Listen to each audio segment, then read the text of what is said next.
Hello students, आज का हमारा टॉपिक है रेस्पिरेशन इन पायला। पायला, जिसको हम लोग एप्पल स्नेल के नाम से भी जानते हैं, बहुत ही कॉमन है और पॉन्ड्स में, लेक्स में, ज़मीन पे, पैडी फील्ड्स में, हमारे गार्डन में सब जगह पाया जाता है और बहुत ही कॉमन है।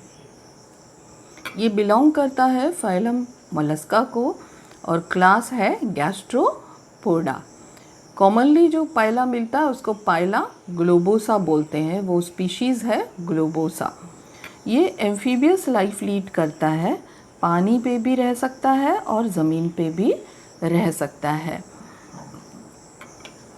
इसका जो एक्सोस्केलेटन है कैल्शियम कार्बोनेट का बना हुआ, ये खुद ही सिक्रीट करता है और इसमें 6.5 वर्ल्ड्स होते हैं। ये सब इसके वर्ल्ड्स हैं। इसका जो एपेक्स होता है ये ओल्डेस्ट वर्ल्ड होता है और यहाँ पे ये जो आप देख रहे हैं वर्ल्ड्स जो बना हुआ है इसको सूचर कहते हैं। तो और इसमें लाइंस ऑफ ग्रोथ भी आपको नज़र आ रहा होगा। पायला का एक सिंगल अपर्चर है इसके पास, बाकी पूरा बॉडी इस शेल के अंदर रहता है। तो ये सिंगल अपर्चर इसका ओपर्कुलम कहलाता है, जिसका कि एक स्मूथ लाइनिंग है बाहर, जिसको पेरिस्टोम कहते हैं। पेरिस्टोम का बाहर का लिप, ये लिप कहलाता है, इसको आउटर लिप कहेंगे और अंदर का लिप इनर लिप कहलाएगा। और इसके बीच में फुट भी होता है, एक सिंगल फुट है पायला को, जिसकी मदद से ये चल सकता है या क्रीप कर सकता है। इसको अगर इसका माउथ के पास यहाँ पे काट के अगर ओपर्कुलम से सारे स्ट्रक्चर्स बाहर निकाल के देखा जाए तो ये इसका मेंटल यानी स्किन है और इसके अंदर में हेड रहता है। हेड हो गया, ये एक पेयर आई है और दो पेयर टेंटिकल्स हैं। फर्स्ट पेयर टेंटिकल छोटे होते हैं, सेकेंड पेयर लंबा रहता है। टेंटिकल्स की मदद से ये फूड वगैरह कैप्चर करता है। और यहाँ पे ये ट्रायंगुलर फुट नज़र आ रहा है, इसको ओपर्कुलम कहते हैं, या जो ओपनिंग था वो ओपर्कुलम है। यहाँ पे एक सूडोपोडियम नज़र आ रहा है। अब इसका जो बॉडी है वो हेड, फुट, विजरल मास और मेंटल में डिवाइडेड है। ये हेड हो गया, ये हेड है। फुट, विजरल मास जो कि इसके बॉडी के अंदर है, और इसका जो कवरिंग है स्किन के ऊपर का वो मेंटल कवरिंग स्पेशल सिर्फ और सिर्फ मोलस्का में पाया जाता है। इसका जो हेड होता है उसका एंटीरियर फ्लैशी पार्ट जो होगा वो ओवरहैंग करता है फुट के ऊपर, इसीलिए इसको गैस्ट्रोपोडा कहा जाता है। आप यहाँ पे ध्यान से देखिए, ये हेड है और ये फुट है, इसके ऊपर ये ओवरहैंग कर रहा है, इसीलिए इसको गैस्ट्रोपोडा कहा जाता है, क्लास गैस्ट्रोपोडा। माउथ हो गए, दो पेयर टेंटिकल्स हो गए, एक पेयर आई हो गया। इसका फुट जो है वो लॉन्ग, स्ट्रॉन्ग, मस्कुलर और ट्रायंगुलर होता है।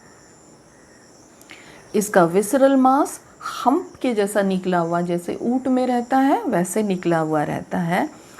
और जो मेंटल होता है, जैसे अभी बताए, इसका स्किन के ऊपर का एक वो डेलिकेट कवरिंग है जो स्पेशली सिर्फ मोलस्का में पाया जाता है, और उसके नीचे एक कैविटी बन जाती है जिसको कि मेंटल या बेलियल कैविटी कहते हैं। अब इसमें जो रेस्पिरेशन होता है वो दो तरह का हो सकता है, एक्वेटिक रेस्पिरेशन और एरियल रेस्पिरेशन, हवा में और पानी में, दो तरह का। और जो इससे रिलेटेड ऑर्गन्स हैं वो हैं, एक सिंगल टिनिडियम है, जैसे गिल होता है फिशेस में, वैसे ही यहाँ पे एक टिनिडियम है, एक पुल्मोनरी सैक है, और लेफ़्ट और राइट न्यूकल लोब्स हैं जो कि एसेसरी रेस्पिरेटरी स्ट्रक्चर की तरह काम करते हैं, जो रेस्पिरेशन में सिर्फ मदद करते हैं। अब इसका सबका स्ट्रक्चर एक बारी देख लें एक सिंगल टिनिडियम का स्ट्रक्चर कैसा होता है।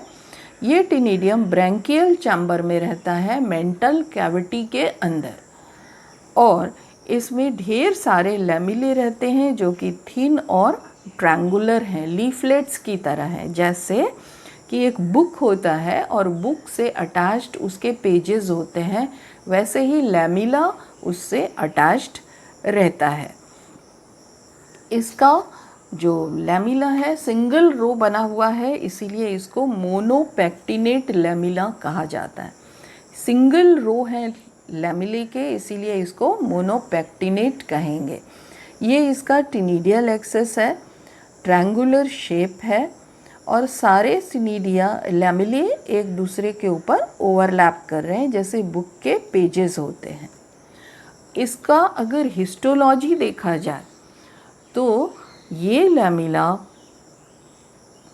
डबल लेयर्ड है और अंदर इसके एक कैविटी जैसा बना हुआ है, और इसमें जो सेल्स होते हैं वो दो तरह के हैं मेनली, सीलिएटेड एपिथेलियम जिसमें सीलिया है और नॉन सीलिएटेड एपिथेलियम जिसमें सीलिया नहीं है। इसके अलावा इसमें कुछ ग्लैंडुलर सेल्स भी यहाँ पे पाए जाते हैं। ये सारे लैमिला जो टिनिडियल एक्सिस से अटैच्ड हैं उसमें क्या क्या होता है, एक बेसमेंट मेम्ब्रेन होता है जिससे ये जुड़ा हुआ है, उसके नीचे कनेक्टिव टिश्यू होता है, मसल फाइबर्स होते हैं, और पेलियल एपिथेलियम है जिसकी मदद से ये ब्रैंकियल कैविटी की दीवार से जुड़ा हुआ रहता है। अब इसमें कैसे एयर और वाटर का एंट्री होता है, ये देखिए टिनिडियल एक्सेस है और ये इसका मेन एक्सेस है लैमिला का। ये लैमिला है, लैमिला सब ट्रायंगुलर हैं और फ्लैप की तरह एक दूसरे से ओवरलैप कर रहे हैं और टिनिडियल एक्सिस से जुड़े हुए हैं। ये छोटा वाला साइड इसका एफरेंट साइड कहलाता है और ये लार्जर साइड इफरेंट साइड कहलाता है। क्यों? क्योंकि यहाँ पे जो ब्लड वेसल है ये इफरेंट ब्लड वेसल है और ये एफरेंट ब्लड वेसल है। अब अगर एक लीफलेट को हम लें, एक लैमिला को लें, तो इसमें कुछ ट्रांसवर्स प्लीट्स आपको नज़र आ रहे हैं और डीऑक्सीजनेटेड ब्लड, इसमें ब्लड वेसल्स हैं। डीऑक्सीजनेटेड ब्लड इस एफरेंट आर्टरीज से अंदर आएगा और इससे सर्कुलेट होते हुए इफरेंट की तरफ जाएगा, और इस बीच में ये वाटर जो इसमें क्रॉस कर रहा है, वाटर में ऑक्सीजन है, तो ये ऑक्सीजन और CO2 का एक्सचेंज होगा। डीऑक्सीजनेटेड ब्लड में CO2 ज़्यादा है और जैसे ही यहाँ पे वाटर इसको वॉश करेगा तो CO2 और ऑक्सीजन का एक्सचेंज हो जाएगा और इस दौरान थ्रू ट्रांसवर्स प्लीट्स ऐसे होते हुए ब्लड इफरेंट ब्लड वेसल में आ जाएगा और ये ऑक्सीजनेटेड ब्लड हार्ट तक चला जाएगा। तो इस तरह से वाटर और ब्लड का सर्कुलेशन होता है टिनिडियम में। अब एक और स्ट्रक्चर है, उसको बोलते हैं पुल्मोनरी सैक। ये एक बैग जैसा स्ट्रक्चर होता है और मेंटल के वॉल के अंदर रहता है, वहाँ पे वो हैंग कर रहा है, उसके रूफ से अटैच्ड है मेंटल कैविटी से। इसमें एक एपर्चर होता है, उसको पुल्मोनरी एपर्चर बोलते हैं, जिसके ज़रिए की हवा अंदर आएगी। और एपर्चर के सामने दो फ्लैप रहता है, जो कि एक छोटा और एक बड़ा फ्लैप रहता है। तो छोटे फ्लैप के ऊपर बड़ा फ्लैप ओवरलैप कर रहा है, तो जब आवश्यकता नहीं होगी तो पुल्मोनरी सैक बंद रहता है और जब आवश्यकता है तो फ्लैप की मदद से ये खुलता है। पुल्मोनरी सैक के अंदर पिगमेंट्स होते हैं और ढेर सारे ब्लड वेसल्स रहते हैं जो कि ऑक्सीजन और CO2 एक्सचेंज करने में मदद करेंगे। ये एरियल रेस्पिरेशन के लिए होता है। इसके अलावा इसमें दो न्यूकल लोब्स होते हैं, जैसे ये इसका लेफ़्ट लोब है और ये इसका राइट न्यूकल लोब है। लेफ़्ट न्यूकल लोब हमेशा बड़ा रहता है और राइट न्यूकल लोब हमेशा छोटा होता है। और जब ज़रूरत होगी एरियल रेस्पिरेशन के दौरान तो न्यूकल लोब एक ट्यूब के फॉर्म में बाहर की तरफ निकलता है और ऑक्सीजन अंदर ये ले सकता है। इसके अलावा वाटर भी इससे ड्रेन होता है।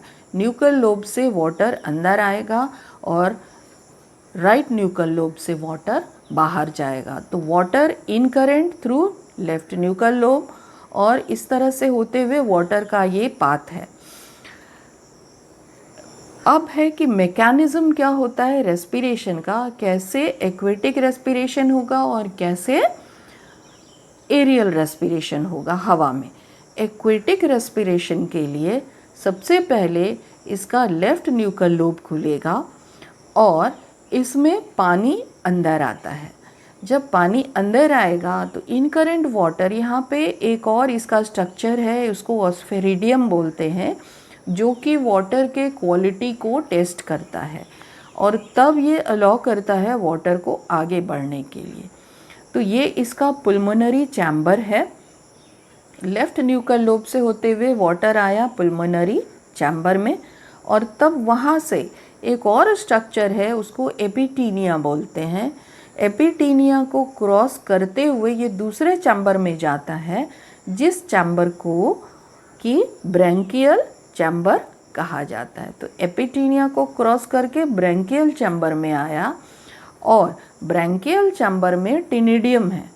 टिनिडियम को ये वॉश करेगा और ऑक्सीजन CO2 एक्सचेंज होगा और तब वाटर बाहर निकल जाएगा थ्रू राइट न्यूकल लोब।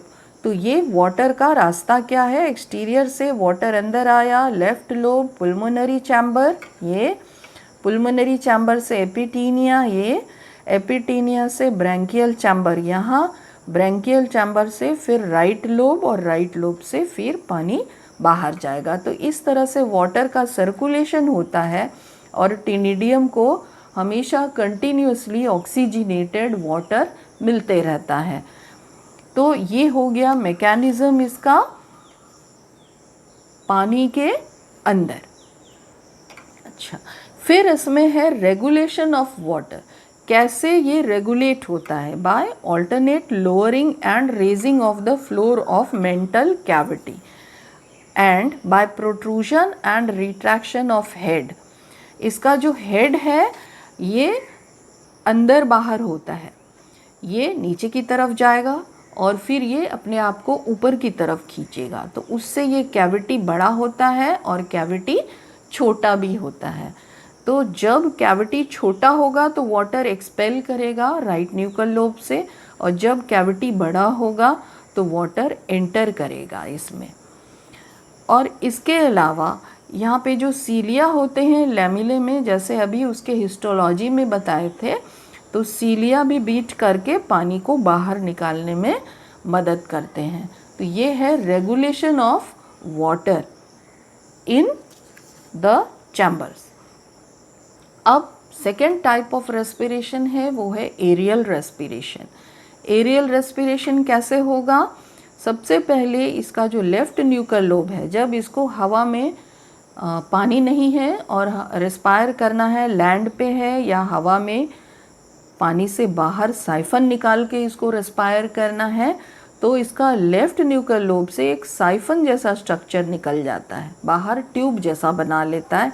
इसको रेस्पिरेटरी साइफन कहते हैं, जो नियरली 20 मिलीमीटर रहता है लंबाई में, और तब इसके ज़रिए हवा अंदर आती है, ऑक्सीजन वाला एयर अंदर आएगा थ्रू पुल्मोनरी चैम्बर। यहाँ पे इसका एक पुल्मोनरी अपर्चर है, तो पुल्मोनरी चैम्बर से ये अंदर आया और यहाँ पे एक सैक है जिसको पुल्मोनरी सैक कहते हैं।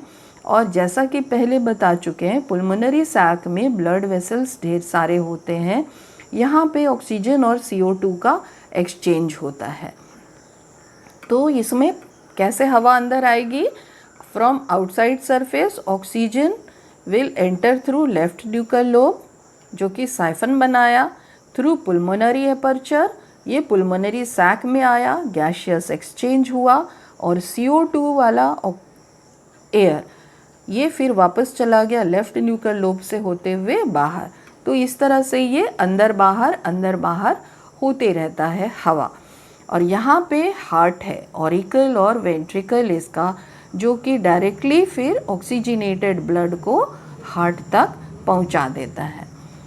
तो ये भी alternate contraction and expansion sac का होता है, पुल्मोनरी सैक का, जिसके ज़रिए हवा अंदर बाहर हो सकती है। ये कॉन्ट्रैक्ट करता है और ये एक्सपैंड करता है।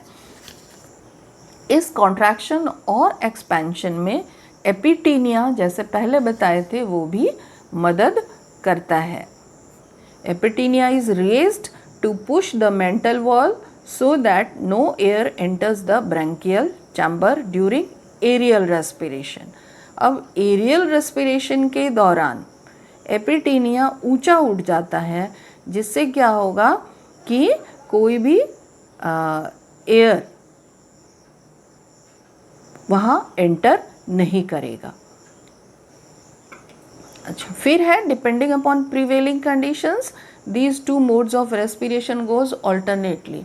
कभी इस एरियल मोड से रेस्पायर करेगा, कभी दूसरे मोड से रेस्पायर करेगा। जब लैंड में है पायला तो कभी कभी बिना साइफन बनाए भी रेस्पायर ये करता है। ये एक डायग्राम है इसमें, जो कि ये पायला आधा स्विम कर रहा है, उसके पानी के सरफेस में आधा शेल उसका बाहर है और ये साइफन निकला हुआ है। तो कभी पानी के अंदर वो एक्वेटिक मोड से रेस्पायर करता और कभी कभी साइफन निकाल के सीधे ऑक्सीजन भी ले सकता है। और एक चीज़ और है कि कभी एस्टिवेशन के दौरान, जबकि इसकी एक्टिविटीज़ कम होती है, तो ये रेस्पायर करता है, जो कि हवा स्टोर्ड रहेगी पुल्मोनरी सैक में। इसके पुल्मोनरी सैक में हवा जमा भी रहता है। So that's all, thank you.